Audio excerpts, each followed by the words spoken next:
everybody. Thank you for joining us for the regular meeting for Parks and Recreation Commission, Wednesday, November 15th. All right, may I have a roll call? Chair Feck, Present. Vice Chair McGill, Present? Commissioner Aldana, Present. Commissioner Chang, Present. Commissioner Clark, Here. Commissioner Lesnar-Buxton, Hi. Commissioner Unander LaBerge. Here. All right, thank you. Are there any changes to the agenda? Chair Feck, no, there are no changes to the agenda. All right, and then we have received all the written public comment via email and print, so we have that in front of us. And then we can move now to public comment. So any member of the public may address the commission for up to 2 minutes on any subject within the jurisdiction of the commission that is not scheduled for a public discussion before the commission. The total amount of time for public comment will be 15 minutes. I don't have any speaker slips, so we do, but this one's for an agenda item, so when we get to that, we'll call you guys up. Okay, so we can go to Commissioner Committee assignment reports, and I can start to my left, so Commissioner Aldana. Nothing to report regarding Parks and Rec. Okay. Commissioner Clark. I attended the Street Tree Advisory Committee meeting where we discussed at great length and visited each tree on the agenda. We'll get more on that later. All right, thank you. Commissioner Chang. There's nothing to report. Thank you. Commissioner Vice Chair McGill. Sorry. No problem. Okay, so I attended the Youth Council special meeting this past Monday to discuss the firearm safety ordinance that they're working on, but I know that we're going to hear from them next month, so I'm not going to steal any thunder with that. Also, we had, it had been a while, but we had here we go, De La Guerra Plaza Revitalization Committee Arts and Culture Subcommittee meeting yesterday, where we discussed really how to best move forward with really specific project management of the public art space that we'll be working on for the plaza. And then we had a Park Foundation meeting earlier today where the main topic of discussion was looking at and discussing options for managing our investment funds. And that's me. All right, thank you. Commissioner Unander LaBerge. No updates to report. All right, thank you. And Commissioner Lesnar-Buxton. No updates to report, but Kathy and I did go to the staff breakfast and had a wonderful time. It was awesome. Nice, thank you guys for both going to that. So for me, I also attended the Safe Firearms Storage Ordinance discussion with the Youth Council, and it was great. So we'll hear more about that in December. Commissioner Aldana? Yes, I need to stand corrected. I did meet up with Nathan, our arborist, and we met right in the Coda and Aliso's Street area, just addressing some concerns that the neighbors had on some trees. So just want to point that out. Okay, all right, sounds good, thank you.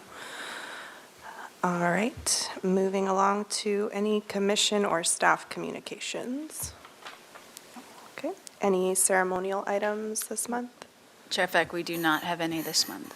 Okay, thank you. All right, we are moving very quickly through this. Okay, consent items. So we all received a summary of council actions, and that's just for information.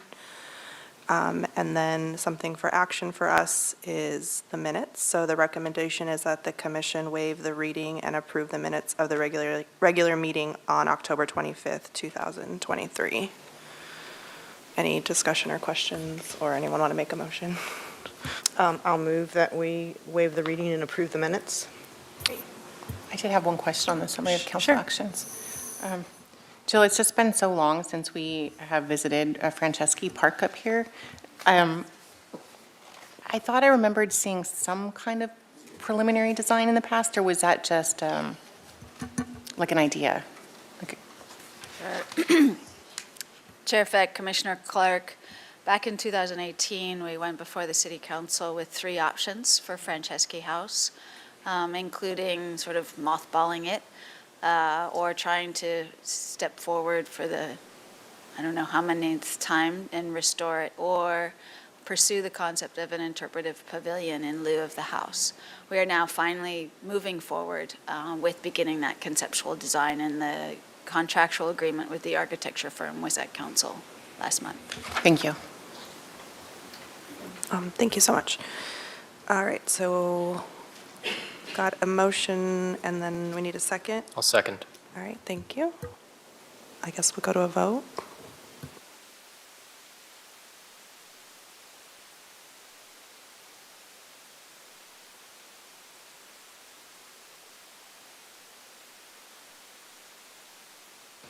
All right, so moved. We can go now into our Street Tree Advisory Committee items.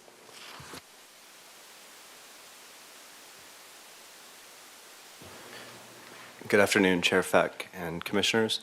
The first item on the Street Tree Advisory Committee recommendations for review is a request to remove 8 trees. These are all city trees. 4 of them are street trees, and 4 of them are behind the sidewalk, but they're on the site of the central library, so they're all city trees. The applicant, in this case, the city of Santa Barbara, is requesting the removal of these 8 ornamental pears, also known as calorie pears, due to proposed improvements to the library plaza. There's a set of historic doors there on the Anapamu side of the property, and they were hoping to expand the plaza. That encroaches into the root zone of the trees that are in the turf area, making more space for programming and accessibility improvements. And then if you're able to do a site visit, the street trees are really interesting. They're in the middle of the sidewalk there. We're used to the street trees being kind of aligned with the curb. These are pretty much right in the middle of the sidewalk. As part of previous reviews relating to just property improvements on the library, the sidewalk is going to be changed over to pavers. And so the library was hoping to realign the street trees and move them closer to the curb, which we've talked about recently is better for delineating, you know, the pedestrian experience and traffic as well. And as part of the proposal, they were proposing to replace with 7 trees, moving away from the calorie pear, utilizing Coast Live oak, proposing to use 4 60-inch box trees, which are very large at installation. Coast Live oaks, to continue more of like a consistent theme, there's already 2 existing large Coast Live oaks further to the west, adjacent to the proper library plaza. And then a proposal to move away from the ornamental pear as the street tree and plant a crepe myrtle, which is something that we've seen come through as a designation change recently as well. That would require, if approved, a designation change on our end. We would have to go back and redesignate the street tree for the street. It's currently on that side of the street, the ornamental pear that's planted there. The committee reviewed the trees. They noted they were all in pretty good shape. Calorie pear is an interesting species. It was noted on the application. We lost one last winter. They have a pretty poor natural branching habit that lends themselves to failure. You see a lot of branches or stems kind of originating all at the same point, which is very problematic in terms of branch attachment.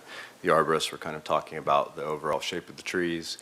And in looking at the project in full scope, after review, there was consensus that the proposed new trees would provide, would more than offset the loss of the existing trees. And there was unanimous support for the project. After review, the committee recommended approval of the project as proposed. Okay, thank you. We'll go to questions. Commissioner Chang. So these replacement trees, how long would they take to grow to maturity? Chair Feck and Commissioner Chang, I think when you talk oaks, you know, it's like a lifetime. It could be 60-inch box tree, it's going to be variable, but they would be pretty significant upon installation, but over time, 20, 30, 40 years, you'd still be seeing, growth of those trees. The crepe myrtles are quick to establish, much smaller tree, more appropriate for like street tree size. So, at like 10 years, maybe we'd have like a 15 plus foot kind of canopy tree along the street side. All right, thank you. Commissioner Clark. What is the lifespan of the ornamental pear, and where are these trees along that lifespan? Chair Feck and Commissioners, I think when you talk about lifespan of a tree like this, it's kind of indeterminate. I wouldn't say that they're, nearing death. They're relatively healthy. I think it's more about the overall gained improvements of the native trees versus the ornamental pears, the problematic nature of the maintenance and their propensity to lose limbs, those sorts of things. It would be really difficult to forecast how many years till those trees are sort of at the end of their useful service life, I guess. Commissioner Chang. So I'm curious about the timeline here. Why now? I mean, was this part of the plan to, redo the library? Chair Feck and Commissioner Chang, I think a big nexus, and the library director has just joined us as well and can probably elaborate a little bit further, but as noted on the application, there was a fourth pair that we did lose in the storm. So there was a lot, from a design perspective, there was a lot of like symmetry lost. And then I think Ms. Cadiente could probably talk about some of the accessibility improvements, as well as hope to just expand upon the plaza that really, I think, necessitates the removals. Thank you, Chair Feck and Commissioner Chang. Thank you. This area of Anapamu is in a part of the Library Plaza project that will be in Phase 2 additionally. And the curb along Anapamu and Anacapa was not in the original plaza design. And so those repairs and improvements will happen as part of this Phase 2.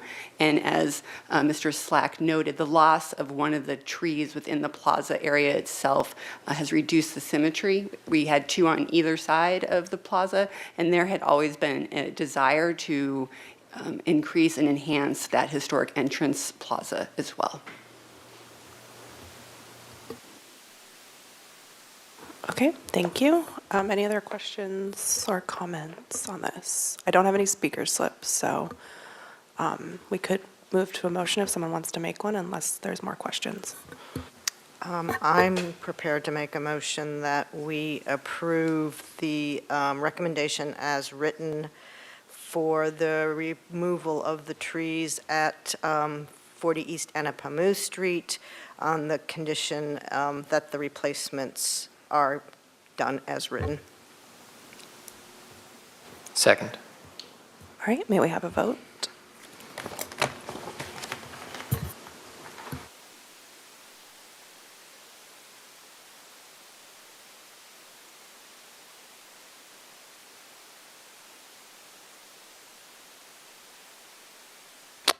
Okay, that one passes. We can move on. Thank you.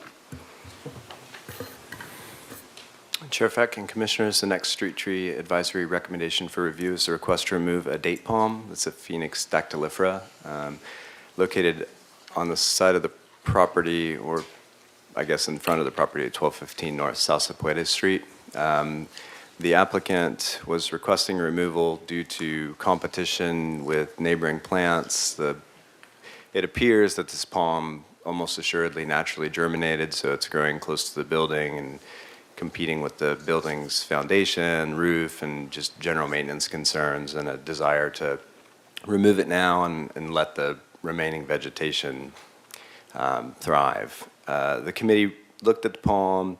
It's in fair shape, not something, it has been maintained over the years, but it's not like a picture-perfect example of a maintained date palm.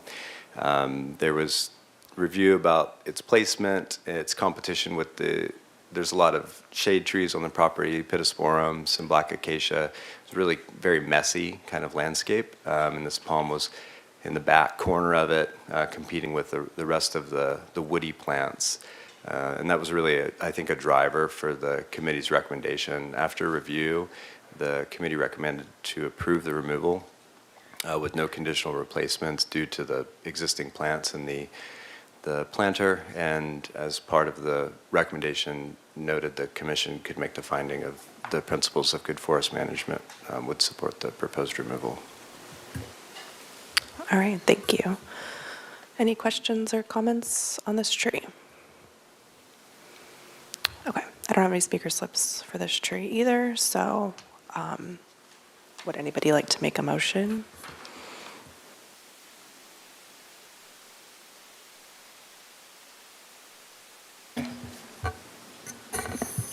I can make a motion to agree with the Street Tree Advisory Committee's recommendation to approve the removal of the date palm at 1215 North Salso Puerta Street, based on the findings that it serves the principles of good forest management. I'll second. May we have a vote?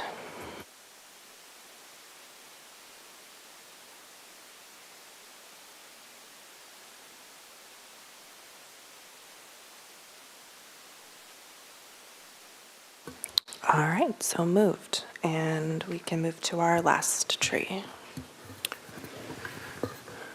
Chair Feck and Commissioners, the last Street Tree Advisory Committee recommendation for review is a request to remove a Canary Island date palm. This is located within the front setback of the property at 3204 Calle Peñon. The applicant was requesting removal of this palm due to fairly comprehensive improvements to the property. They're doing improvements to the backside of the home, and that forces a shift of the garage, a realignment of the driveway, and that driveway is in direct conflict with the existing palm tree. The committee looked at the palm. It's been very well maintained, is, healthy Canary Island date palm. Looked at the site plans, reviewed the site plans on site, had a discussion about the impacts of the proposed driveway encroaching onto the palm tree. This is something that we've seen increasingly more as there's been ADUs and redevelopments of property, consistent even with the Canary Island date palms. We've seen a lot of these be subject to removal as a result of property improvements. Essentially, after review, the applicant was also, despite noting no replacement trees, they were on site, they were at the meeting, and they were receptive to planting a new tree to offset the loss of the existing tree.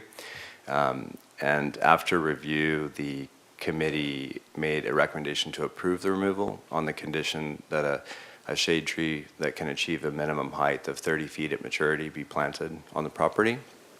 And as part of that recommendation, determined that a reasonable and practical development of the property necessitated the removal of the tree.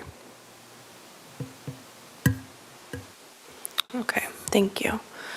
Any questions from the commission? Yes, Commissioner Chang. Yes, what were some of the reasons raised by the two on the committee that did not recommend this action? Chair Feck and Commissioner Chang, I think there was a desire to push for exploration of alternatives for retention of the palm.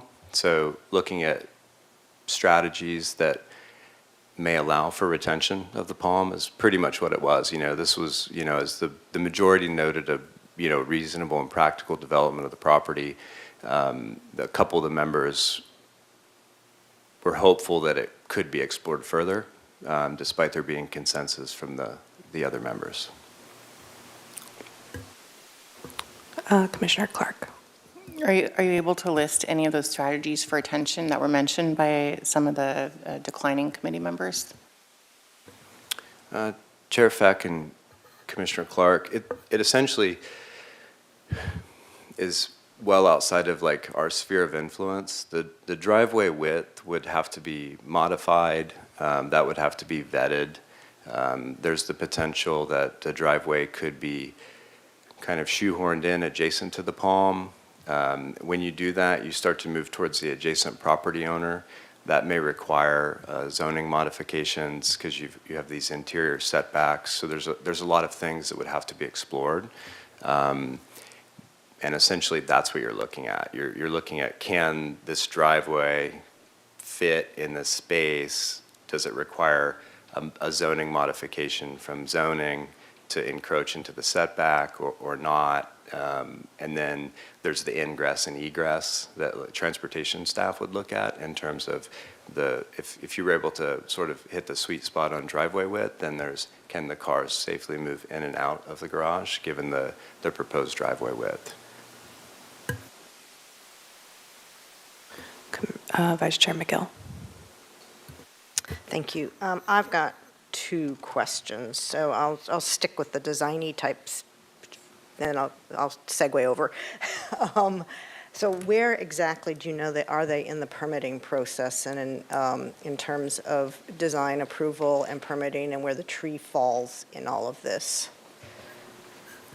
Chair Feck and Commissioner McGill, they're currently in sort of the application completeness phase, and that's where we tend to see things where, the street tree, setback tree removal, that box has to be checked in working towards project design approval. So they've not received full project design approval.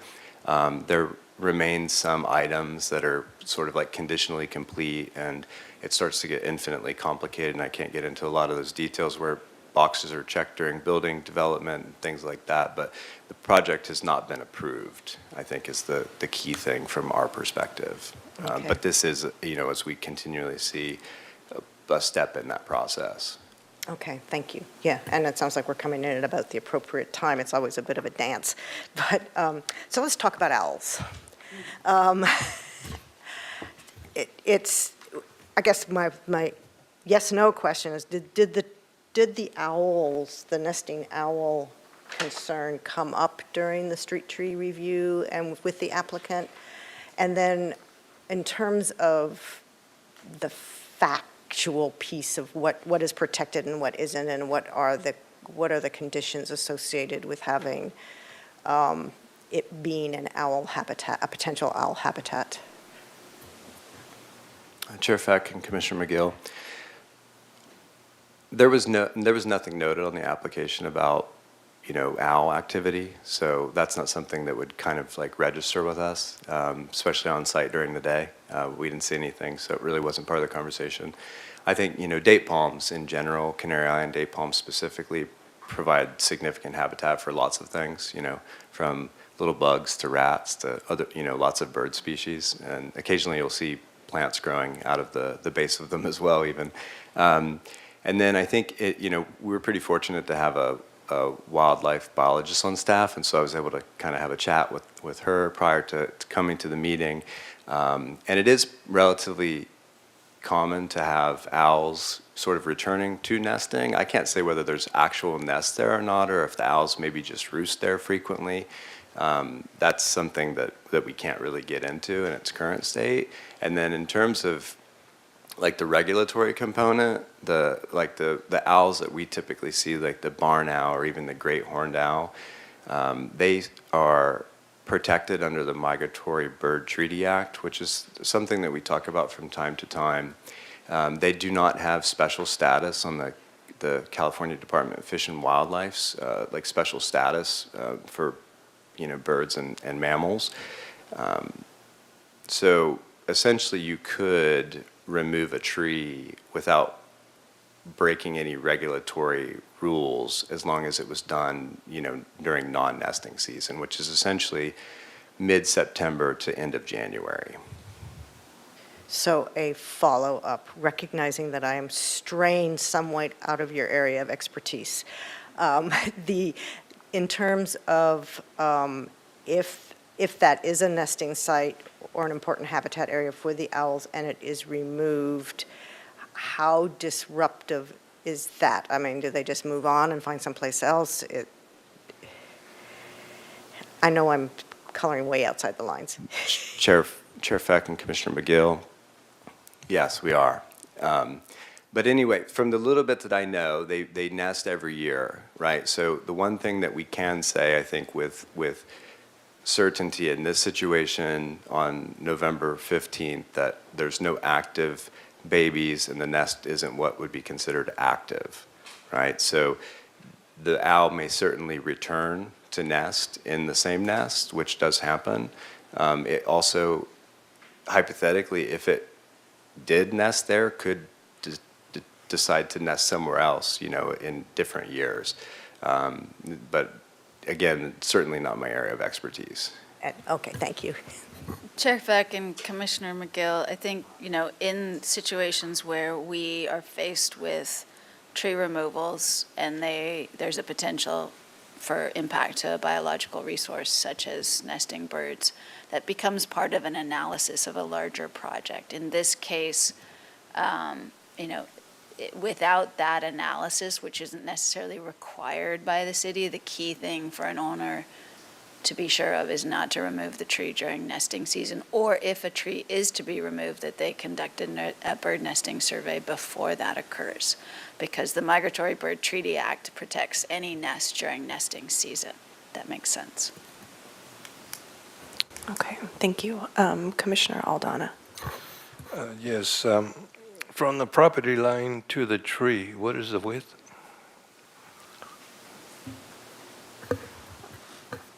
Chair Feck, Commissioner Aldana, I don't have that information in front of me. It Yeah. was included in the site plan. I would prefer not to estimate. Okay. Okay, Vice Chair McGill. Okay, all right. Commissioner Unander LaPerche. Okay, maybe outside your scope, but my understanding, and I'm a lawyer, not an architect person, but I'm looking at these plans. The proposed improvements to the property do not include adding any additional housing. Am I accurate? Chair Feck, Commissioner Unander LaBerge, I know that representatives for the property are here, so I would defer to them, I think, to speak to that. Okay. And then I'm seeing a couple notes in the emails that talk about this being somewhere over 60 years. Someone said it's almost a 100-year-old tree. Do you have an idea of how old the tree is? Chair Feck, Commissioner Unander LaBerge, I know the neighborhood's very old. A lot of the homes have been around for a significant amount of time.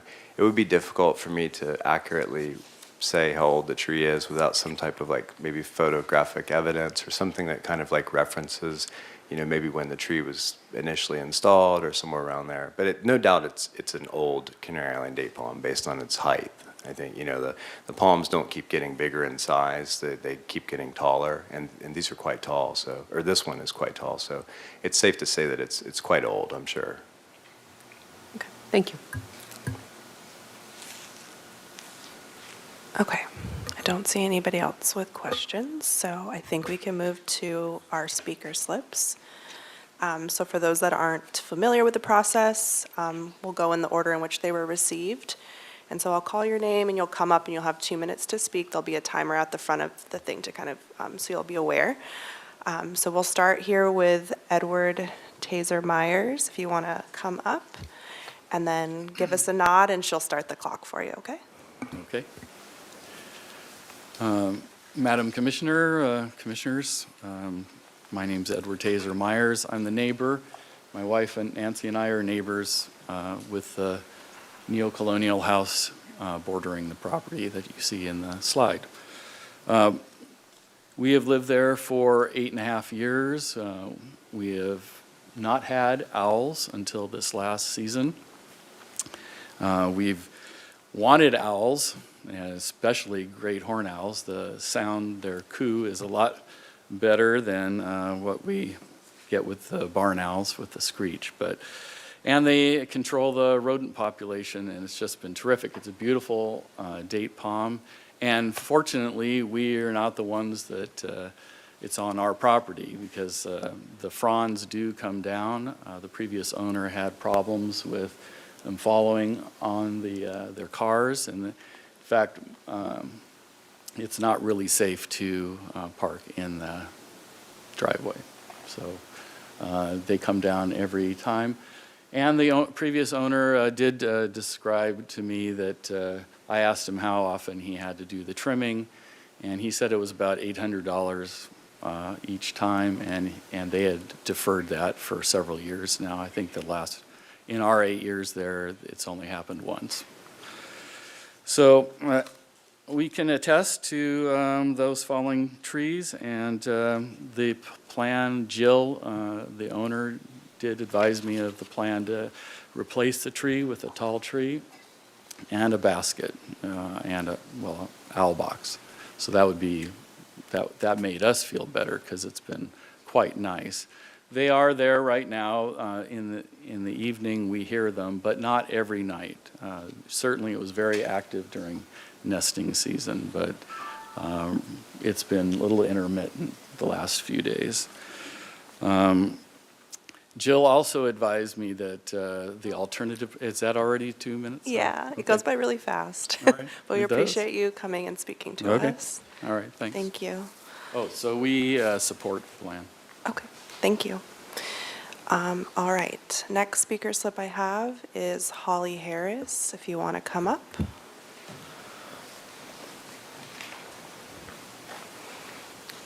Okay, you'll have 2 minutes when you're ready. Okay, ready. Hello, Madam Chair, members of the commission. My name is Holly Harris, and I'm the biologist retained by the applicant. I'm a supervising biologist with Rincon Consultants here in town. And what we're going to do to address any owl concerns, both for the commission and the community, as well as at the preference of the owner, is develop a bird management plan for this tree. There has been a great horned owl that is known to roost and potentially nest there. This species does actually prefer nests that are created by other species such as crows, and is very adaptable in where it can nest. So there are other larger pine trees on the property where this particular owl has been, they're evidenced by their pellets, has been known to roost. The plan is to, place a nest according to the specifics from, and I can submit this if it would help, from the Cornell Lab, who does provide these plans to allow for alternative habitat for these species. The second prong of our bird management plan is to ensure that this is removed either outside of the nesting bird season, which for this species we anticipate to start about mid-February, or as staff had mentioned, conduct nesting bird surveys to ensure that there is not a nesting bird present. And to reflect what staff did say, this is not a special status species, however, active nests are protected by both the California Department of Fish and Wildlife as well as U.S. Fish and Wildlife Service. I'm here to have should you have any questions about our proposed approach. And again, the question to how disruptive is it? The removal of the tree would happen when the species is mobile and able to escape impacts. But there is other habitats being set up, and this is an area known for its urban forests with plenty of roosting and nesting habitat. And thank you. All right, thank you so much. Appreciate that. The next person I have is Jillian Alstead. I'm sorry, I can't read the handwriting as well, so I apologize if I'm mispronouncing that, but please come forward. Hi. We're just a courtroom chair. Hello. Hi. So this has not been an easy decision. This is my parents' house, and I really like trees. We really like trees and animals, possibly more than people. And basically, this is a historic home from 1926, and we have a couple of options in location to expand, and one is in the front of the home, the original entry, and if we do that, we will destroy the historical value of the house, gone. So I didn't want to do that. We didn't want to do that. Another option was, what we were hoping was to just kind of drive around the tree and deal with the maintenance and pay for it, et cetera. But the city will not allow us to do that. It's a safety hazard. So we can't do that. So we can't afford to build up, and that could be historical issues as well. So the only other option is to get a mod and to move, which they could still deny, will cost us a lot of time and money that we're already kind of spending a lot of. And it would mean we'd have to move all the way onto their property line with our garage and drive. That would be the only way. And so it doesn't seem practical, and again, like I said, it's not been an easy decision, and we want to put up more trees. We want to replace it with a big tree. We're thinking of an oak. I forgot the type of oak it is. We have a location in mind. We are thinking of, we want to put a nest, an owl nest, or more than one if we can. We have other really large trees in the on the property, and even a camera, like, so we can all use it after. I mean, it stinks. It's a terrible decision. It is kind of dangerous. To maintain, even if this wasn't an issue, it would be a lot, but I think you get the point. Yeah, it's. Okay, thank you very much. Thank you. Okay, and I have one more. Kate Swenson? Yes, Swenson? hi. Okay, hi. Chair Feck and board members, she stole half of my speech, actually 90% of it. I'm the representative for the owner, and I'm a designer on the project. So if pretty much here just to answer any questions you have in regards to where we are in the process or design choices and options that we had and why it didn't work. So Jill kind of explained to you some constraints about pushing the garage and developing, in different areas. But I do want to mention that she did go through the process of trying to keep this tree, and we submitted to the transportation department to see alternative backing out radiuses and options for us, and the transportation was not in support of any other variation to that. So we actually fought for the tree. That was our first course, and then we were pushed to remove the tree. So if you have any questions regarding the process or design, I'm here to answer them. Thank you. Okay, I did thank have you a guys so question. much for coming and speaking on this. I did have a question. Oh, sure. Yeah, Commissioner Clark has a question for you. Yeah. So did you guys actually, I'm just curious, did you actually, what is it called, request a zoning modification? No, You so said this you went through the process? So the zoning modification would be to move the garage in a different location where the tree would be completely outside of the minimum driveway. And that would be basically almost complete encroachment into the right side interior setback. That would put the garage, I think, 6 inches away from the property line. That process is very, very expensive and lengthy to begin with, but also we talked to the neighbor next to that property line who was very, opposing that situation. So we knew that even if we did go through the modification process, the staff will probably hear that feedback and we will not be able to do that. So we'll probably be coming back to this design. That answers my question. Thank you. Okay, thank you. Commissioner Unander LaBerge. Okay, so back to you. Yes. That's it. The proposed addition adds no additional housing for any other occupants, like a tenant or anything, correct? Correct. It's just an additional bedroom. It's just another bedroom. Yeah. And this would be then a question to you. This is your parents' home, right? Yes. Why did they buy this house? To move to California to be close to their grandchildren. Which is nice, but this house, I mean, if they wanted a different style, they wanted a bigger house, there's other houses they could have bought without. Yes, okay, a couple of reasons. One. Come here. Sorry. My mother cannot drive, so this is a walkable neighborhood. They really value the historic nature of the home and the area, and they loved the trees on the property, actually. And, in the East Coast is just you get much more space, and they have a lot of downsizing to do. And where the footprint of the original home is beautiful on the one side, and then on this other side, it doesn't make sense architecturally at all.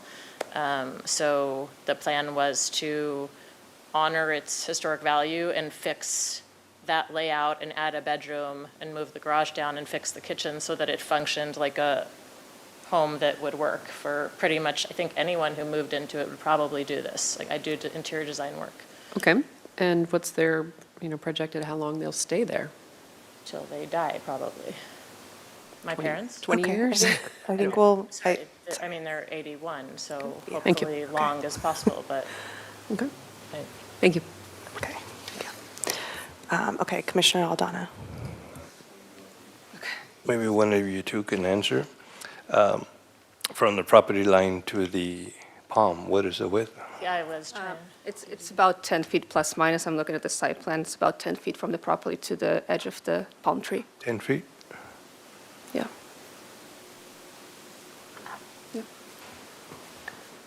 Okay, any other questions that pertain to this tree and topic?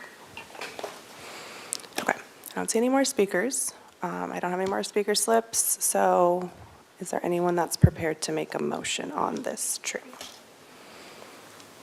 Vice Chair McGill. Okay, I am prepared to make a motion, and I'm going to do it with a little bit of, not just straight. I, having read all the emails and gone and looked at the tree and seen the, the label on the label, I was kind of torn. It's a beautiful tree, and I was really concerned about the habitat, and I really, really was concerned about the habitat questions. I'm going to say that I have, and I think homeowners, historic or not historic, have people need to develop property to suit their needs and where they are in their life, But I guess I'm really impressed with the degree of preparation and concern that's been shown in trying to figure out how to deal with this. This isn't, I want to stick the driveway over there, so, oh, well. I mean, it strikes me that there's been real care and concern shown for everything that's involved in a project like this, including the historic significance and the habitat and the nature of the neighborhood. So while it's not easy, I am prepared to make a motion to support the removal of the date palm and 3204 Calle Pinon on the condition that a tree is planted that can achieve 30 feet in height at maturity. I assume you mean a canopy tree. And I would condition it on it that the tree is not removed until full permits are in place. Oh, and yes. Well, Can we make a comment on that? hold, I'll let the chair handle that, but that the principles of good forest management will best be served, and I just want to make the motion so that the tree, what I'm trying to do with that particular element of the motion is not anything to do with the Migratory Bird Act or nesting. It's just to make sure that if for some reason the project doesn't go ahead, the trees remain. That's the rationale. Does that make sense? Did you get that? Any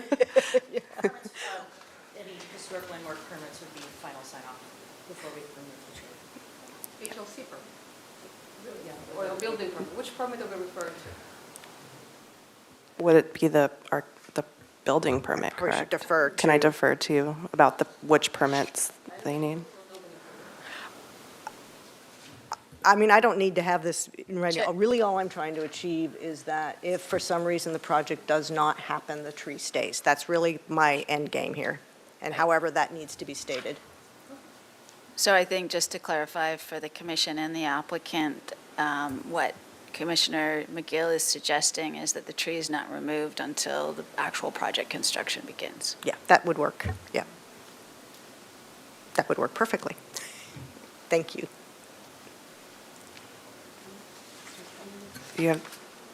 You look concerned. Do you, no? Okay.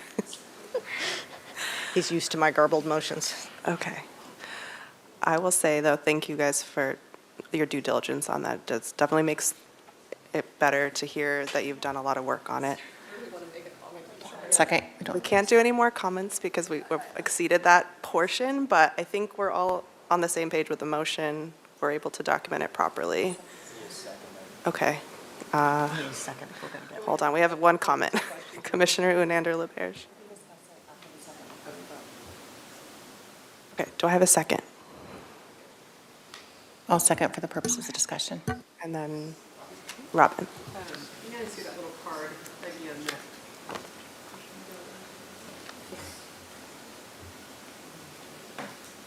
Among us and potentially then, how is this serving good forest management? I understand the prior one, we had like the palm when there was like 5 trees converging in one spot is good forest management, but how is this consistent in support of this forest management? It's under reasonable development of property. If I said forest management, I misspoke. It should be, it doesn't need to be all of the above, it needs to be one of them, and it's reasonable and practical development. Yeah, as long as we have a reasonable development of the property, that's the correct one. Okay, we've got more comments here. Commissioner Chang. Okay, Commissioner Clark. Yeah, I just want to acknowledge that we did get a lot of letters from the public and neighbors, and we all took them very seriously and read them, and I came in here not decided, but I think the fact it's very clear that I think STAC was wondering whether or not, the two dissenting members was wondering whether or not a zoning modification could be obtained, and it's pretty clear to me right now that that's not going to be a possibility, and so knowing that has made it less hard for me to struggle with the needs of the neighbors. So again, thank you for your excellent preparation for this. Okay, so we have a motion as it stands, and then a second. May we have a vote?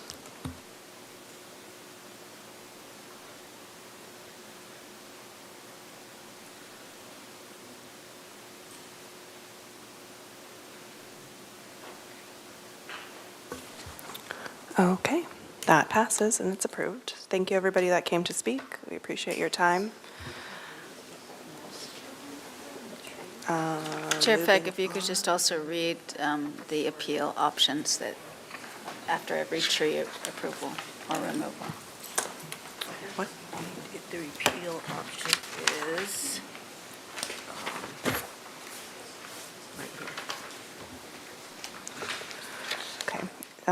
Any action that the Parks and Recreation Commission made pursuant of Santa Barbara Municipal Code, Chapter 15.20, Tree Planting and Maintenance, or SBMC Chapter 15.24, Preservation of Trees, may be appealed to the City Council within 10 business days, or within 10 days pursuant to provisions of Section 1.30.050 of the Municipal Code.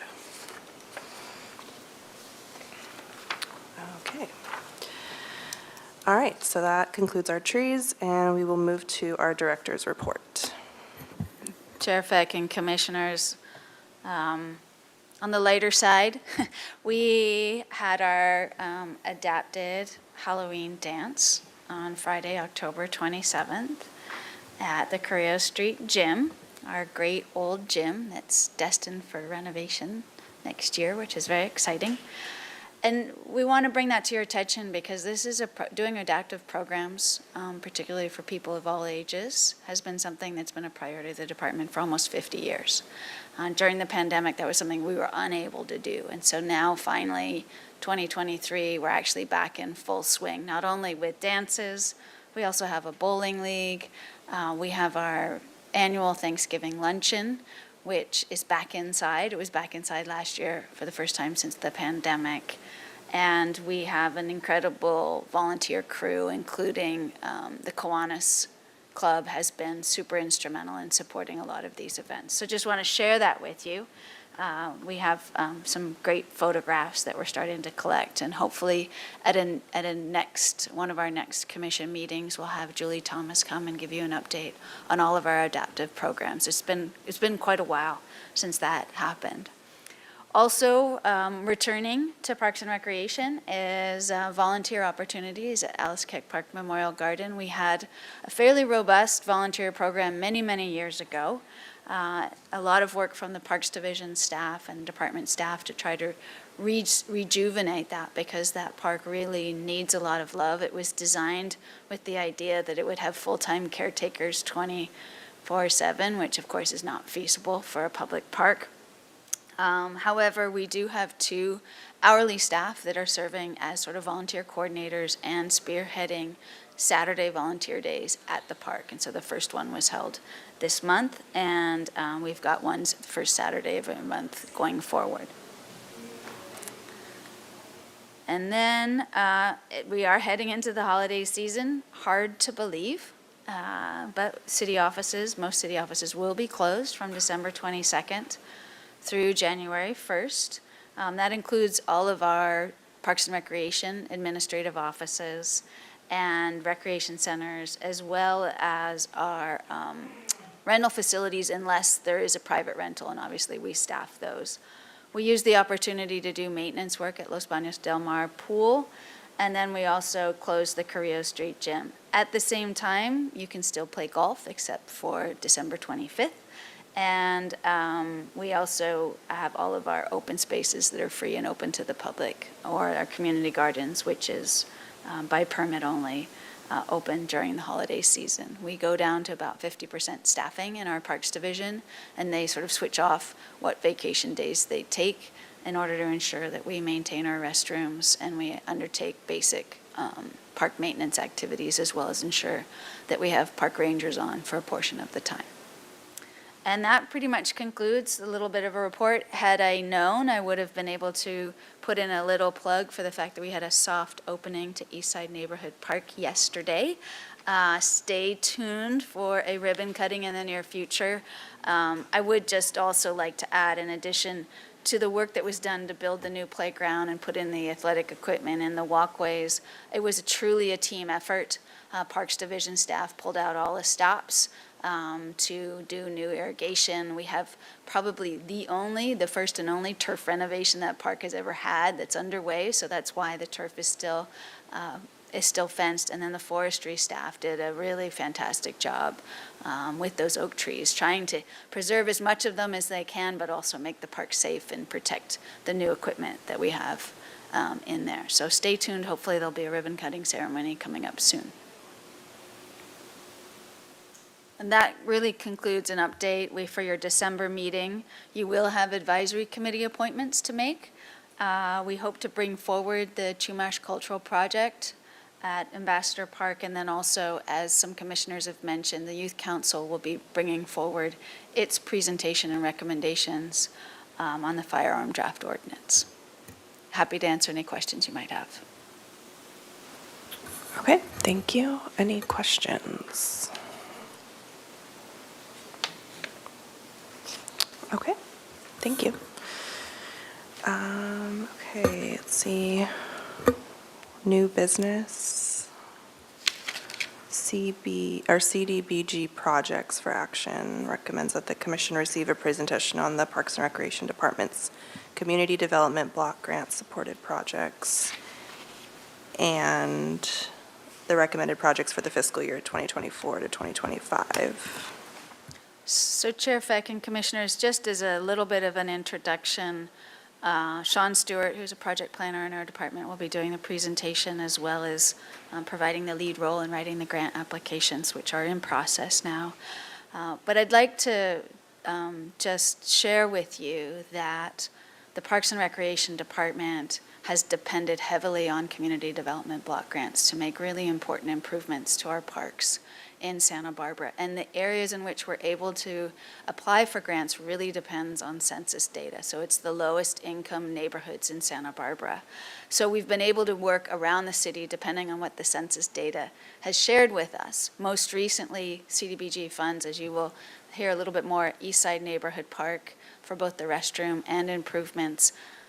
But actually, Eastside Neighborhood Park's no longer in a designated neighborhood, so it's no longer eligible for CDBG funds. That's what the census data tells us. So census is really important. But over the course of the last 20 years, we've successfully reinvested $4.7 million in city parks and recreation facilities through CDBG competitive grant projects. And to a large extent, they've been playgrounds. We can point to playgrounds throughout the city that we wouldn't have been able to build, particularly during the economic recession, if we did not have those CDBG funds. So with that, I think Sean's going to talk about our current projects, as well as the ones that we would like to submit applications for this year. Good evening, Chair Feck and Commissioners. My name is Sean Stewart, Project Planner for the Parks and Recreation Department, and I'm here to brief you on the department's current community development block grant projects and recommend your support of the planned projects for the upcoming grant cycle. As in years past, the department must receive support of its projects from a citizen review board. The Neighborhood Advisory Committee has traditionally done that in the past, but due to vacancies on that committee that is preventing it from currently convening, I'm here with you instead this evening.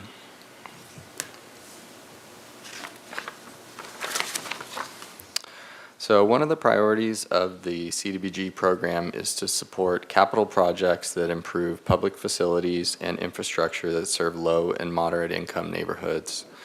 This slide demonstrates our eligible park sites based on their proximity to low and moderate income neighborhoods as shown in blue. The number of eligible park sites within the city has decreased over time as the average median income has risen. Additionally, with the department being a perennial applicant, many of the eligible sites have seen numerous projects already completed, which make the task of designing an eligible and achievable project a bit more challenging at times. This slide demonstrates an overview of the CDBG funding cycle, which starts with application submittal in December, and then applications are reviewed in February and March, and funding is typically released in December of the following year.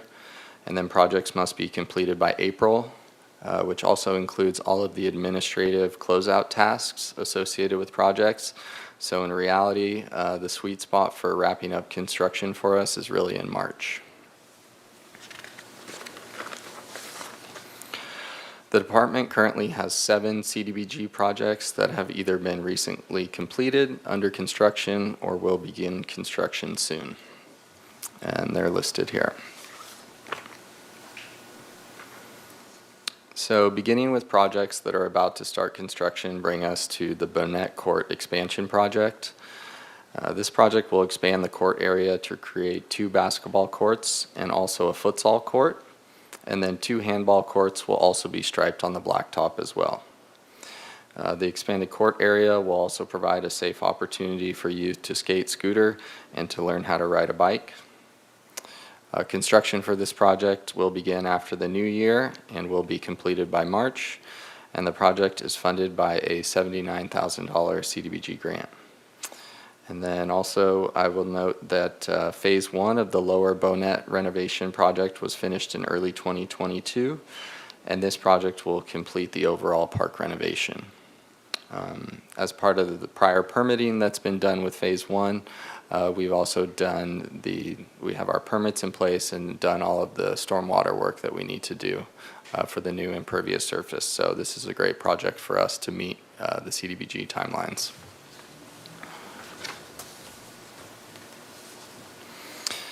The West Side Park Sports Court renovation is the second project that's about to begin construction. So this project will resurface the park's existing basketball court and handball court. And as you can see, the court surface is in need of repair to remain a recreational community asset and will also increase user safety. Construction will begin after the new year, will be completed by March, and the project is funded by a $72,000 CDBG grant. The Alameda Park Safety Lighting Project is on a similar timeline as the prior 2. This project will replace the park's 18 existing light fixtures with new LED dome fixtures to increase user safety.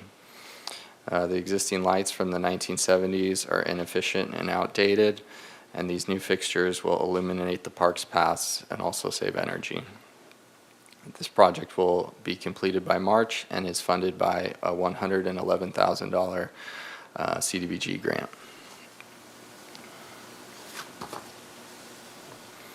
So now shifting to recently completed projects, brings us to Parque de los Niños Improvement Project.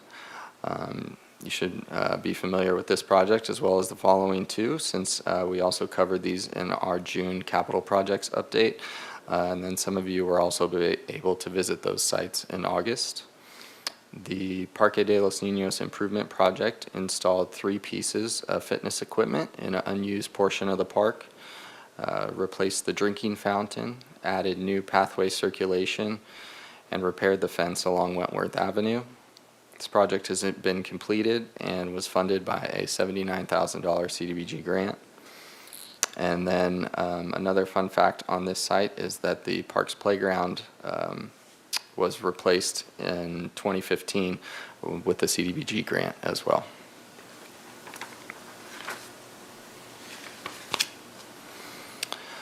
So the Alameda Bandstand was another recently completed project of which we did a complete renovation. on the bandstand that addressed all areas of the structure. As you can see in the photos, the condition of the structure was quite poor, and the renovation included a new roof and floor, guardrails, decorative trim, seismic upgrades, as well as numerous coats of paint to bring the structure back to life. This project was partially funded by a CDBG grant, which contributed about $220,000 towards the project. And here are the after photos of the completed renovation. So quite a difference, and we're excited to say that this city landmark will soon be available for permitted events and non-amplified sound concerts.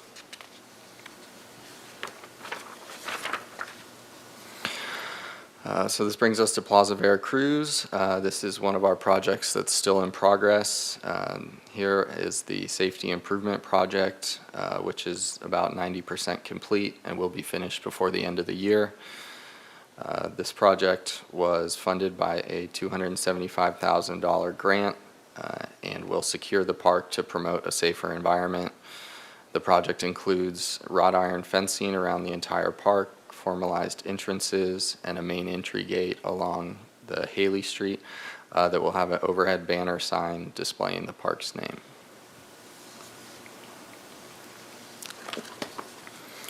And then lastly is Eastside Neighborhood Park. You just heard a status update on that. We're really 99% complete with this one. Just a small few cleanup items as well as completing the turf renovation. And the project included 2 new playgrounds, circulation paths, seating areas, stationary fitness equipment, a new fence to secure the community garden, as well as irrigation and turf upgrades. This project was funded by a $322,000 CDBG grant and then $400,000 from the general fund. And then the restroom at this park was also renovated back in 2021 with a prior CDBG grant as well.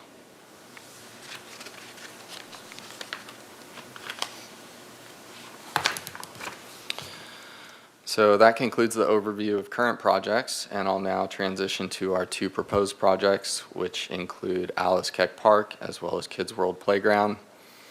For Alice Keck Park, we have planned existing infrastructure improvements, a new maintenance vehicle gate, handrails at existing staircases, as well as a site survey of the park. And then at Kids World, we're planning to replace the 5-bar ground cover at the 2 to 5 portion of the playground with new rubber safety surfacing. And as part of that project, we would inspect all of the wooden bases of the playground equipment and check for any water damage and do any necessary repairs as well. So moving along to Alice Keck, this project will focus on improving safety by replacing bollards with a maintenance vehicle gate and installing handrails at existing staircases. We're going to rehabilitate existing infrastructure by painting the existing lights, fencing, and benches within the park, and plan for future improvements by getting a professional survey done. The survey is an important first step to set the baseline for any future improvement projects in the park, such as circulation, that would increase accessibility. And this project is expected to cost $125,000, so that would be our request amount. In these photos, you can just see the existing condition of the light poles and fencing that are in need of repair and paint. And then the third photo all the way on the right there is the one of the maintenance vehicle entries where we're proposing the maintenance gate. So for Kids World Playground, we would replace the 5-bar within the 2 to 5 portion and replace that with the rubber safety surfacing. So this project is expected to cost $240,000. Again, the rubber safety surfacing would just be limited to the 2 to 5 area, And we made that choice based on just a feasible project in terms of both budget and then also permitting, given the grade changes throughout the other portion of the park, would be a really big challenge to meet permitting requirements for accessibility. So here's some photos of the 2 to 5 play area, and with that, I will conclude with my recommendation that staff support the proposed projects for the fiscal year 2024-25 CDBG grant cycle, and I'm available for any questions. Okay, thank you very much. That was cool. Anybody have any questions? Okay, let's start with Commissioner Aldana.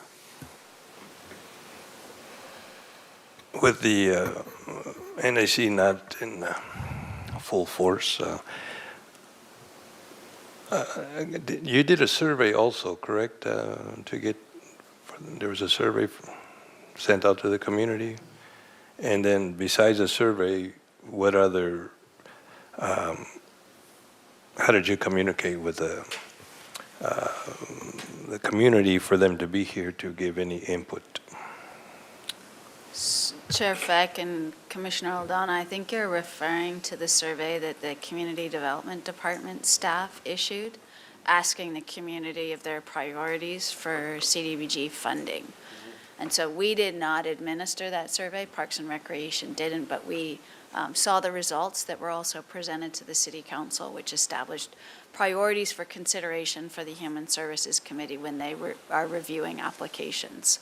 And as part of that, Parks and Recreation improvements were one of the priorities of the community for these projects. As far as outreach to the community for today's meeting, that's not something that we even did for the Neighborhood Advisory Council meetings that we had before. We take these projects from our capital program, our 5-year capital plan, which goes through a series of public outreach and review meetings over the course of every year. I can tell you improvements to Alice Keck Park Memorial Garden have been in our CIP forever because it is a park desperately in need of improvements and often falls to the bottom of the list when it comes to trying to find ways to make improvements to that location. And then Kids World, just like the rest of Alameda, because we are focusing on access improvements throughout Alameda, in addition to the lighting improvements, we have Measure C funds this year and next year to improve all of the pathways and entrances, taking the next step forward and trying to make the playground itself more accessible it's a good nexus with improvements to those parks. So for us, it's really focusing on what meets the criteria of community development block grant, as well as what we think we can do, because the timeline is very, very short. You have to be ready basically to roll. Like all of our plans and permits need to be in place by the time the funding's available in order to be successful. So all of those different things play into how we select projects. Got it. Thank you. Okay, Commissioner Chang? This is a bit of a specific question. What's the current policy around the turtles in Alice Keck Park? Were they removed, or are they still there? I know they were like fouling the water. I recall reading a headline to that end. Chair Feck, Commissioner Chang, turtles are a perennial issue for us at Alice, primarily because people bring their home turtles to the park, and we actively encourage people not to do that. It creates significant water quality problems and management of the water quality there. I would also add, people have brought other animals to the park, and we encourage them not to do that as well, and also really, really don't want people to be feeding any of the animals there. So occasionally we have had to find a new home for the turtles at the park, and we recently did that. They actually got moved to a turtle sanctuary. Thank you. Okay, thank you. Commissioner Lesnar Buxton. Thank you to comment is someone who has tripped a lot on the sales in Alice Keck Park. I really appreciate the willingness they're going to be such a big help if you get them. And my other question has to do with the short timeline. What happens if there's a big storm between December and April? Is it like April 1st you have to send back the money, or do they give you like a grace period? Chair Feck and Commissioner Lesnar Buxton, I think your first sort of comment was you support us making Alice more accessible, having had challenges. We do have stairs at the Mitchell Terrain entrances of Alice.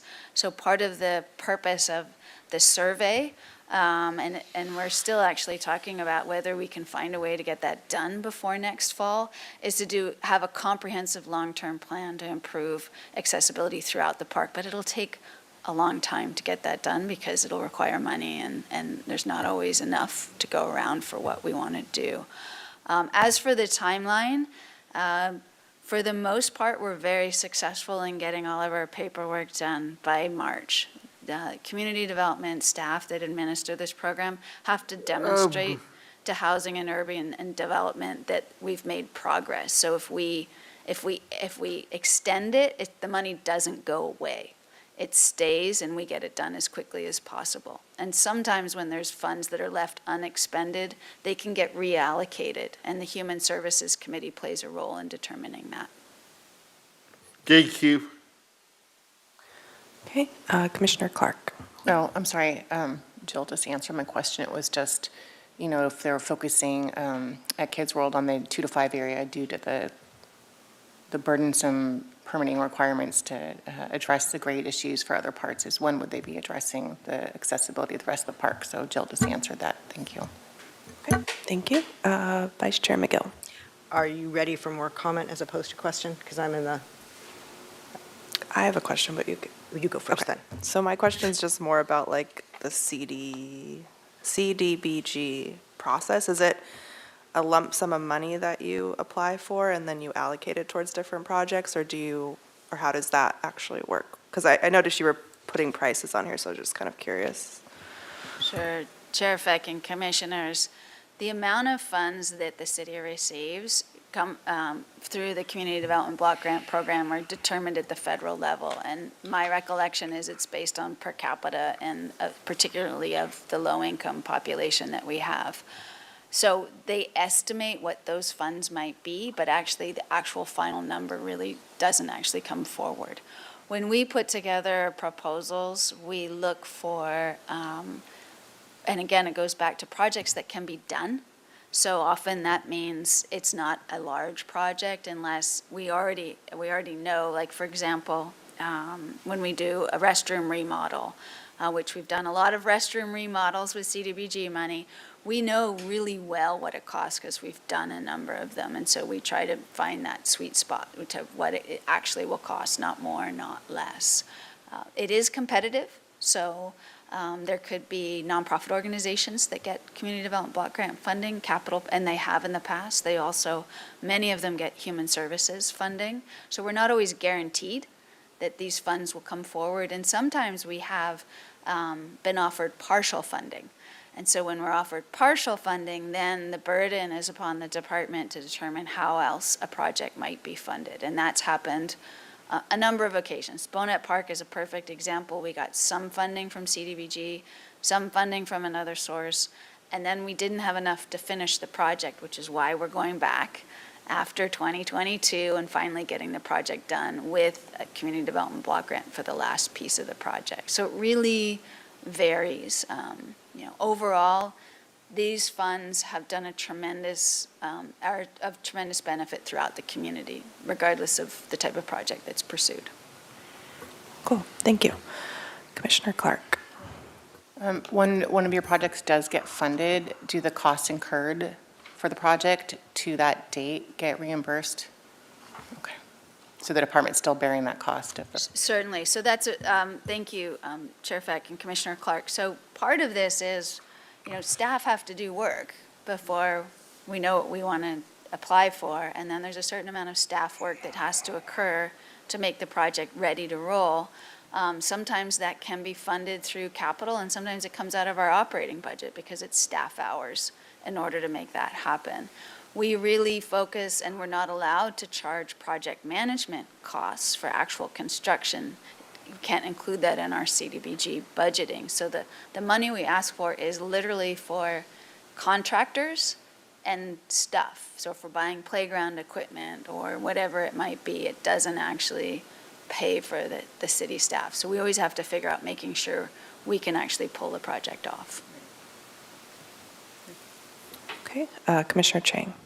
So can you elaborate on the kind of timeline of the CDBG or the longevity of it? Are these temporary, pools of money that will disappear? Are these like discretionary capital that you can always draw upon over many years?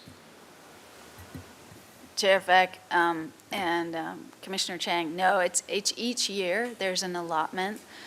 The way the city does the application process is all applications are due in December. There's a council-appointed Human Services Committee that evaluates them and makes recommendations. Those recommendations go to council in March, so March of 2024.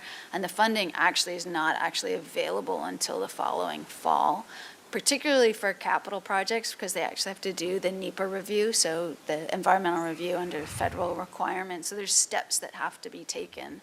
And then the funding does need to be spent. I would not be the right person to answer the question of whether it's been swooped back by the federal government if it's left unspent. My understanding is we've probably done a pretty good job allocating those funds. Thank you. Okay, Vice Chair McGill. Thank you. Now, I didn't want to make sure anybody with questions we got through that fully, because really, first of all, I'm going to say that I don't know if we need a motion or not, but I certainly support the recommended projects for the fiscal year. So if we need a motion, I'll make one. But the comments I want to make is, and I'm always impressed, your department really knows how to squeeze a dollar.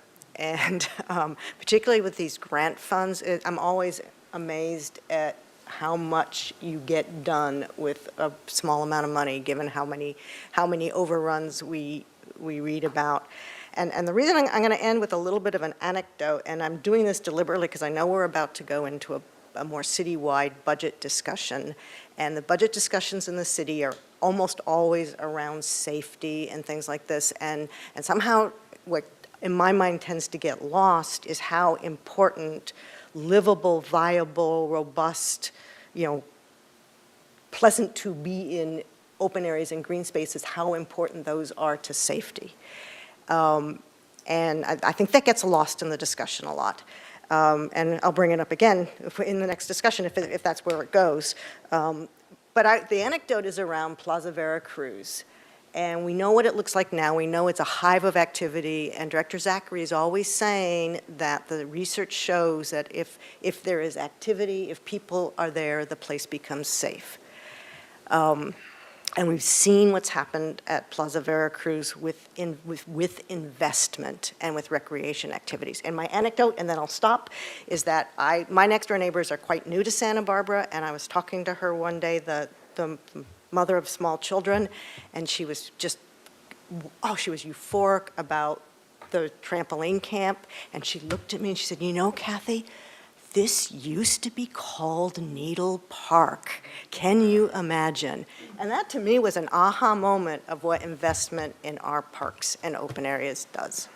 So with that, I would like to move that we support the Community Development Block Grant application cycle.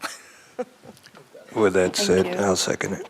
Okay, was that what you wanted to say? You wanted a second? Yeah. Okay, perfect. Do we vote on this, or was it just like or we're just supporting? Chair Feck, we need a recommendation because the chair of this commission will actually sign the applications when we submit them. Okay, so yes, we do need a vote.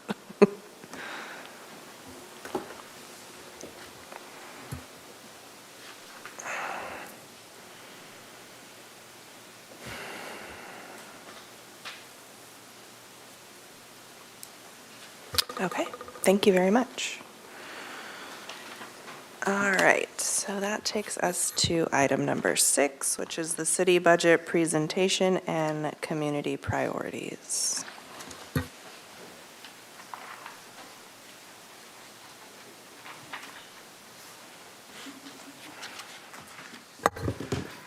Chair, members of the commission, good afternoon, and thank you for having us today. My name is Brandon Bodette. I'm the senior assistant to the city administrator, and I'm joined today by Keith DiMartini. He's the city's finance director. And the city's embarking on a communication effort with key stakeholders across the community regarding city services and a discussion about our city budget. We're particularly reaching out to advisory boards like yourselves to kind of help us get the word out, who should we communicate, and just kind of make yourselves more knowledgeable of the message that we're also trying to get across. So let's talk about city services first. A key fact is that the city is a full-service city. So unlike cities like Carpinteria and Glida, who contract out a lot of their services, the city is a full-service city. We have our own public safety. We do our own water resources and utilities. We're a coastal city that has an airport. We do parks and rec, library services, road maintenance, parking, and code enforcement. So we do it all. And don't worry, Commissioner McGill, this is not a public safety presentation. We will talk about other things. But to kind of illustrate just how the city is impacted and has demands, we have 102 sworn officers last year, that responded to over 45,000 calls of full service. The fire department has 87 firefighting personnel that is assigned to its 8 stations. And over the last 30 years, we've seen a 5% increase annually on the amount of calls of service that they respond to. And over 70% of those are emergency medical services. And we have a high vacancy rate in a lot of our departments. And we're having a little bit of recruitment efforts and retention challenges due to the high rising costs in the city. And so there's a housing crisis that we're also trying to address as well. Our point in time count last year for our houseless community was about 800 individuals. But the city's doing some work. We're trying to improve our housing affordability. We are partnering with nonprofit agencies to support housing and affordable housing policies and programs. And the city recently embarked on a short-term rental enforcement program to make sure that we are utilizing every last available unit that we have in town for living purposes. And infrastructure. So the city continues to have costs for their quality of life in improving the condition of our streets and sidewalks. We have 8 fire stations. We have 20 community centers, 2 libraries. We have a lot of parks and open spaces that we need to maintain, as well as pools. But our infrastructure is aging. The city is 173 years old, young, rather, and has 8 buildings that are close to 100 years old in the Parks and Rec Department alone. So we have a lot of unmet infrastructure needs that we still need to attend to. And Measure C's made some progress and helped with that efforts. But there was a recent study that found that nearly 30% of our local streets are still in poor or very poor road condition. So the city's been faced with some tough decisions. We've had to reduce costs. We've had to eliminate some of the hourly positions, delay projects, and limit some of our services, as well as our retention that I mentioned before. But despite this efforts in reducing our costs, we're still faced with a small, persistent deficit. And Mr. DiMartini is going to go into that a little bit more, but we have a 5 to 7% deficit that we expect to see in the next 3 years. And with that, I'm going to hand it over to Mr. DiMartini. Thank you very much, Mr. Bodette. Good afternoon, everyone. Thank you so much for having us today. We really appreciate it. So I want to talk a little bit about our budget, a little bit of detail. First, at the top level, the city's general fund is about $200 million a year. And the general fund funds many of those essential core services that the city provides to the community, including all of the vast majority of our parks and recreation programs, as well as public safety, the library, public works, programs as well. But the city does have a substantial part of its budget that funds all of the enterprise operations. So like our water department, our wastewater operation, the airport, the waterfront, all of those functions operate more like a business. So they have to generate adequate amount of revenue to fund not only their operating expenses, but also their capital improvement program as well. Next slide.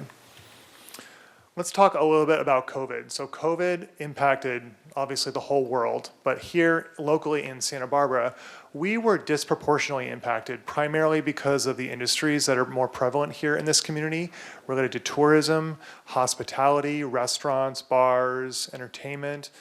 Our loss of revenue was more significant sort of per capita compared to other regions throughout California.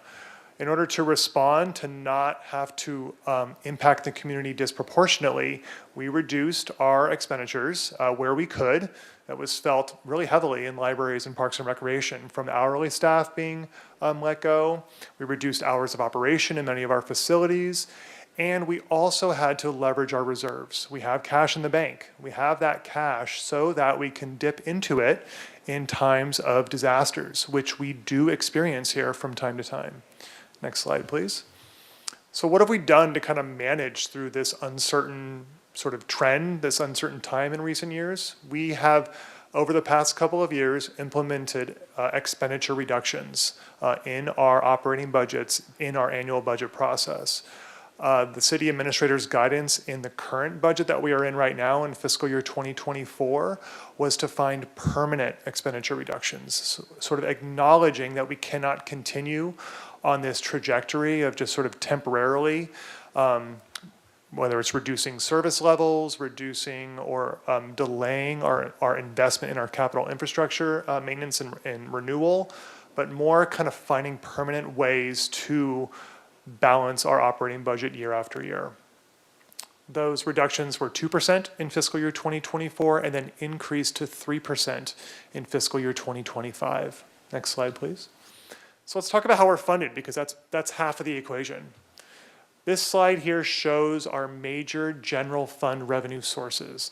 You'll see the largest slices of the pie are property tax, which has remained stable even throughout COVID, and then sales tax is the other large one as well. Now, sales tax is broken up into two pieces. The first is the primary 1% Bradley Burns sales tax that has been around for many, many years. And then the other half of that slice is the Measure C district sales tax that the voters approved just over 5 years ago, which funds primarily capital improvement projects throughout the city. Next slide. So one key fact that I'd like to get across to the commission tonight is that the city only keeps a very small fraction of the total amount of sales tax dollars generated in the city of Santa Barbara. And that's shown here on this next example, which is an example of a receipt that you might get when you buy something downtown in Santa Barbara for $75. You'll pay $6.56 in sales tax, the rate of 8.75. The vast majority of those sales tax dollars go to the state of California. That's one of their largest revenue sources at nearly 70%. The city only keeps about 22% of the total amount collected. It's actually a really similar share when you look at property tax. The vast majority of property tax dollars fund public education in and throughout Santa Barbara, and it also is the primary funding source for the county. The city only keeps 13% of every property tax dollar generated. Next slide, please. The other main tax source in the general fund, the one that is the most volatile, is transient occupancy tax. It's more commonly referred to as the hotel tax. Now, during COVID, that was our most impacted general fund revenue because people really stopped traveling and the average daily rates at our hotels decreased pretty significantly.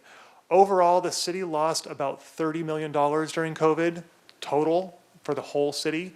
About $20 million of that was in the general fund, and the largest loss in the general fund was transient occupancy tax. That has since rebounded, right? People have been traveling. The average daily rates have grown to the record level, so that has rebounded. But what it really did was shined a light on how volatile some of our revenue sources are and how dependent they are on the sort of the tourism, hospitality industry that we have here. Next slide, please. So when you put all of that together, this slide here summarizes our financial outlook in the general fund. And the green dotted line is our projected revenues going through fiscal year 2028. And the red line is our expected expenditures. And you can see our expenditures are greater than our revenues in each of those years, and the gap widens. We have a structural budget challenge here in Santa Barbara. Our revenues are not growing as rapidly as our expenditures are growing. And that's because of all the things that we've been talking about. The cost of living here is expensive. It's expensive to get contractors to perform work on our capital improvement projects. Inflation has been high over the past year and a half, and is projected to continue to remain relatively high. It's challenging to recruit and retain professional employees to work for the city, and it's expensive to keep them here. And pension costs, healthcare costs, all of those costs, the cost increase each year is more than the incremental increase of our revenues. So we have our challenges ahead of us. Next slide, please. And this slide summarizes the impact we have on our reserves, the cash in the bank. There's a city council adopted policy that we are to keep 25% of our annual operating expenditures in the reserves as cash in the bank. And that cash is used to help us in times of distress and disaster. You can see during the economic recession back in 2008, 2009, the city dipped into its reserves. Those reserves went down, and those reserves were used to continue to provide services to this community. And then it took about 8 years to replenish those reserves up to the policy level in 2016, kind of hovered around there for a couple years, and then COVID hit. Again, COVID, you saw our tax revenues go down and then kind of ramp back up through pretty strong fiscal discipline that we exerted as a community over the past couple of years. And you can see our reserves are again projected to decline in the next couple of years because of our structural challenges. Next slide, please. How do we invest those funds? We've already talked about this a little bit. Public safety is the largest use of our tax dollars, but it also funds parks and recreation, the library, community development functions as well. Next slide, please. So with that, we want to conclude with really wanting to hear from you. We would like to hear from this commission. We would like to hear from the public. We want to understand what are the priorities for this community. This is a roadshow that we are doing across many public bodies throughout the city to get your feedback very early on before we embark on the fiscal year 2025 budget cycle. There's a QR code here and the website where we are asking members of the public to complete a very short survey, where we're asking you to provide your feedback on those priorities. There are open-ended questions. We will consolidate this information that we receive from the community at future city council meetings for them to use to make those tough decisions for the upcoming budget cycle and beyond. That concludes our presentation. We'd be happy to answer any questions. Again, thank you for having us. All right, thank you very much. So we've got some questions. We'll go to Commissioner Clark. Before we start addressing what we believe to be our community's priorities, what spurred this outreach that you're doing to all the boards and commissions and the public right now? Are you considering a sales tax hike, another form of Measure C? Is something like that on the table, and is that why we're here right now? Chair, Commissioner, so we're embarking on a communication effort to hear the priorities, and all revenue generating possibilities are on the table, quite frankly. So whatever that might spurn, but this is an informational type gathering now, so we can help form those decisions in the coming months. Okay, Commissioner Chang. Yeah, can you just talk about some of what was happening between fiscal year 05 through 07? Reserves were dipping then, and then, after 08, things started going back up. Just talk about some of the mechanisms that the city put into place to allow that to happen. Yes, Commissioner Chang, I'd be happy to. So the sort of financial crisis, the Great Recession, occurred around that time. And so our tax revenues were declining. And so one mechanism that City Council will consider in order to minimize the impact on the community, to not have to reduce our services in times when our revenues are more volatile is to dip into those reserves. And that's effectively what the city council chose to do during that time. They did that again during COVID, when COVID first hit. Instead of reducing our services because of the loss of revenue, council chose to dip into those reserves again to kind of weather the storm and then build them back up when times got better. Okay, thanks. Commissioner Aldana. Yes, on the reserves, you're projected to have 36.8 mil. Just curious to know, I don't think it's just in a bank account. I mean, is it being invested somehow, or part of it being invested? Yes, Commissioner Aldana, we do invest all of the cash that we have. So every fund, there's a fund for each of our enterprise operations. There are grant funds that we have. Measure C money comes in and it's appropriated, and it might take some time before it gets spent on a particular project. We pool, as an organization, all of that cash, and we maximize our leverage to invest all of that cash in the most advantageous investment vehicles possible, earning the greatest amount of return that we can, knowing that the goal, though, is security and the availability of those funds when we need to pay those invoices. So yes, we do earn a great amount of interest on them. In the last few years, what's the average on your return? Commissioner Aldana, I would say the average over the past couple of years has ranged anywhere between 2 to 5%.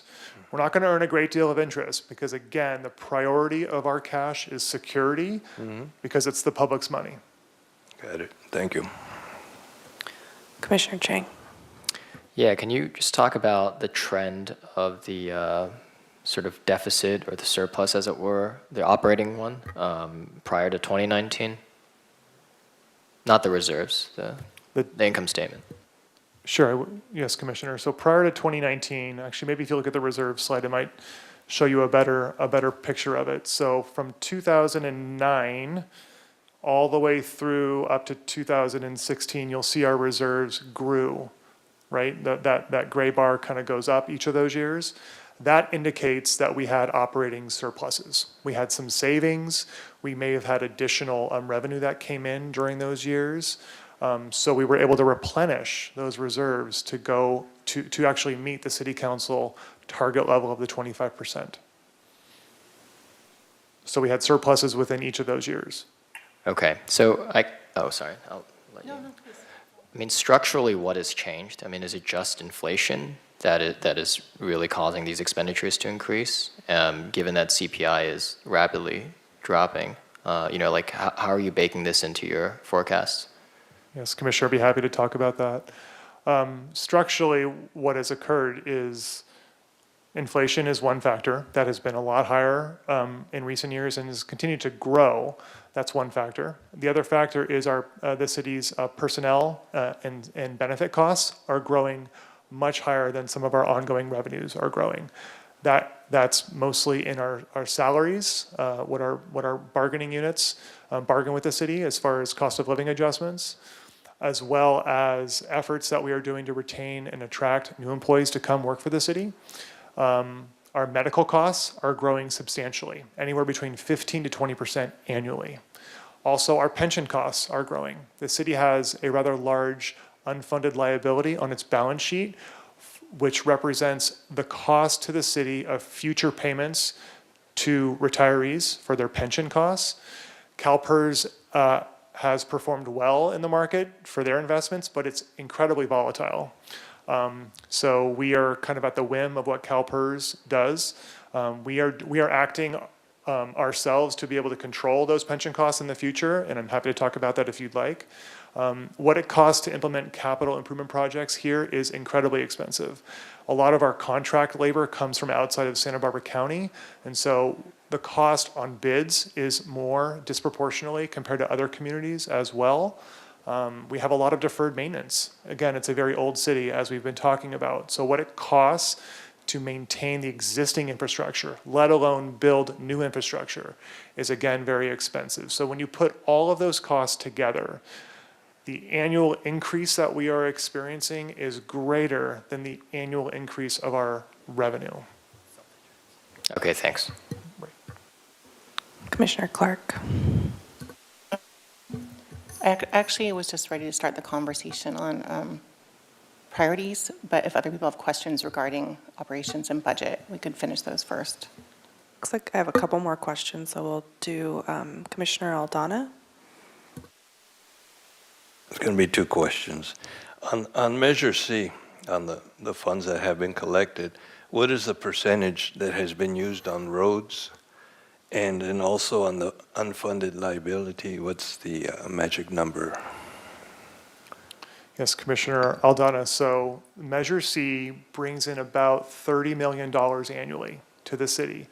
And I think about anywhere between 50 to 60% of that goes towards streets projects, most notably paving, I think is what your first question. And then it was your second question, what is the amount of our unfunded liability? Correct. The total amount of the city's unfunded actuarial liability for future pension benefits is around $431 million. Chair Feck and Commissioner Aldana, I think there's also the Measure C Oversight Committee, which recently met, and there's a series of reports on the city's website that document where those Measure C funds have been expended to date, and you would be able to see a breakdown by department with Public Works, Library, Parks and Recreation, and the types of projects that have been funded. The lion's share of the funding is going to streets-related improvements. All righty, thank you. Okay, Vice Chair McGill. No, I actually was falling behind Nicole. Okay. Okay, so is there any other questions? If not, we can move on to, okay, Commissioner Aldana. With the 431 million on unfunded liability, what's the current solution?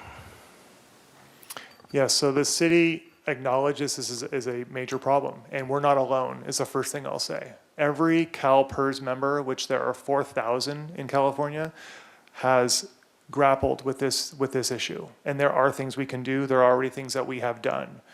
The first thing that we do, that we've done for many years, is we have to pay an annual contribution to CalPERS to draw down that unfunded liability over the course of many years. Instead of paying that annual contribution monthly over the year, we choose to pay it upfront annually in July. And just by doing that, we save $1 million. That's the first thing that we've done. The next thing that we've done is the City Council has updated their reserve policy to create a pension stabilization reserve as part of the larger reserves. So it's dedicating money in our reserves to draw down that unfunded liability in the future. The next thing that we are working on right now, and it's going before the City Council at their next meeting on December 5th, is asking them to do a few things. First is to formalize a pension management policy. So it's our guidelines, it's our principles around managing our pension costs in the future, and establishing what's called a Section 115 trust. So it's a separate fund where we will be able to pool our financial resources into. And that trust is governed by different government regulations. So we were able to earn a greater rate of return. We were able to earn greater interest on the funds in that trust. So it will grow at a higher rate. And then we will use those funds to send over to CalPERS to draw down that unfunded liability even further. So we are actively working on this, and we intend to make greater progress in the near future. Thank you. Commissioner Chang. Sorry, so on that Section 115 trust, where's this greater return coming from? Does it just mean you're allowed to take, you go further out on the risk curve, or? So Commissioner Chang, so yes, we have the ability of implementing an investment strategy that is more aggressive, but still moderate. So still secure and safe, but a little bit more aggressive than what's allowed in our current investment portfolio. It's governed by different laws under the IRS. we will be employing the services of a reputable investment advisor that specializes in managing trusts for public entities in California. So they have expertise in this area, and we will work with the City Council and the Finance Committee to manage that trust so that those funds are secure and that earns greater rate of return. Got it, thanks. And just one final question. What was the liability a decade ago? That's a good question. Commissioner Trank, I don't have that data readily available. Okay, that's In any fine. sense, I would say it's a lot lower, right? I would say it's a lot lower for many reasons. One of which is, again, the volatility of CalPERS's investment returns, right? They're rather aggressive to be able to pay all their retirees. People are living longer, so people are drawing down their pension benefits longer than actuaries were assuming 10 years ago. And people are making more money, their salaries are higher. So then their pension benefits grow because of that growth in their wages as well. So there are many factors. Thank you. All right, thank you. Commissioner Clark. Okay. So you are here to ask for our recommendations for what priorities are. I've been doing this for 8 years, I think, and I've yet to go through any budget cycle where I felt like the department was getting adequate dollars for their capital programs, for any of their programming or their facilities. And given how important to our community tourism is and the transient occupancy tax and all that revenue from tourism, it seems like we would want to invest more money in the face of Santa Barbara. Because when people come to Santa Barbara, they're coming to see the waterfront, they're coming to see the parks. And we're not really adequately acknowledging that if we have to beg and grovel for every dollar. So I think that should definitely be a priority. But aside from for tourism's sake, parks are a bastion of safety. I'm a nurse. I see what happens when people get stuck in their beds and they don't go outside and they start to shrivel. Parks give us emotional safety, and it's up to us to give our communities physical safety in those parks. We need to keep them safe. If you look at all those CBDG, I can't say it either after 8 years, funded programs that we've been able to accomplish and that we're striving for in the next year, they center around safety. So I don't know if you guys are readers. There's this great book called Why Public Space Matters. You can get it at Chaucer's. You can probably get it in the library. That also talks about the safe space with how parks and community spaces provide social justice and equity for everybody around. And I think, in this day and age, that's also a really important kind of safety. So please read that book if you haven't already. So my priorities are safety, emotional, physical, and revenue dollars for community. Thank you. Commissioner Lesnar Buxton.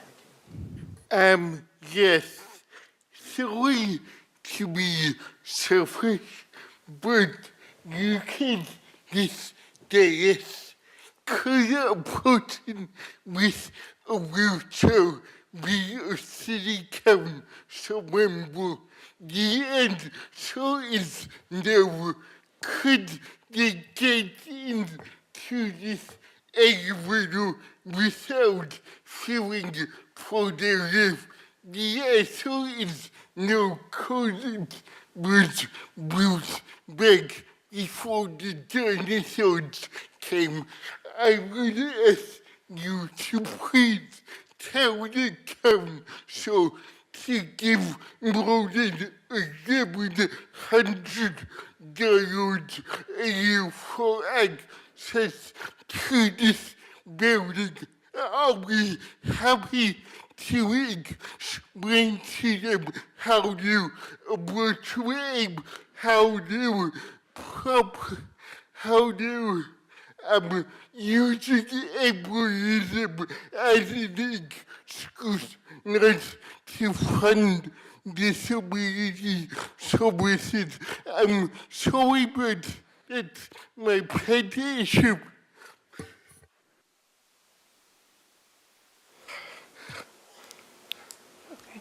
Thank you.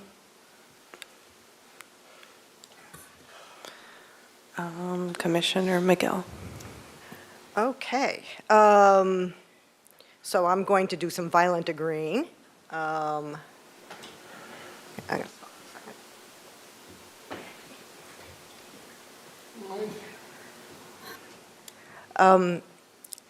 Certainly going to totally agree with everything that Commissioner Clark said. You know, and I'll be honest, I've gone to every budget meeting since I've been on the commission, which is not 8 years, but it's getting up there. And I'm always walk out discouraged and feeling not heard, and this isn't any different. And it comes down to everything that Nicole said about the importance of the parks and the green spaces and investing and where the monies and how the monies get invested. And I get that there's deficits. You know, I get I understand the conversation. I got decades in corporate management and dealing with tough budget conversations. And the one thing I always look at, because to me it tells the story in a very real way, is the percent of allocated costs. And I look at, I just philosophically, where I am is I would much rather put $1 in sending a kid to camp or funding a park ranger than putting a strategist in this building. And I look at the percent of allocated cost, which I understand is kind of in the 25-30% range. That's that right? Somewhere in that. But I look at the percent change year on year. Is the percent allocated cost, so the motor pools, the IT, the cost to maintain facilities, is that staying the same? Is it going up or is it going down? In my view of the world, and I've fought in other companies, if there's a real drive to push the service out to the community, the percent of allocated cost should be going down, because the real drive for efficiency should be coming from allocated costs, motor pools, IT, facilities, strategies, policies. And I'm not seeing it. I'm seeing the strategists and not the park rangers in all the time I've been here.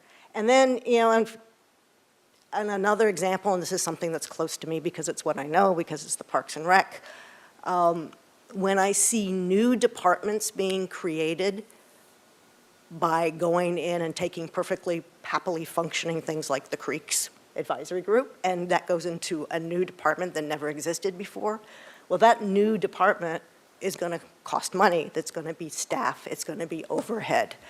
It's going to be allocated cost. So I am not actually seeing in any of this asking the real hard questions and making the hard decisions that says, how do we actually push the dollars where they need to be with the people? I see what it's not the first time I've seen it.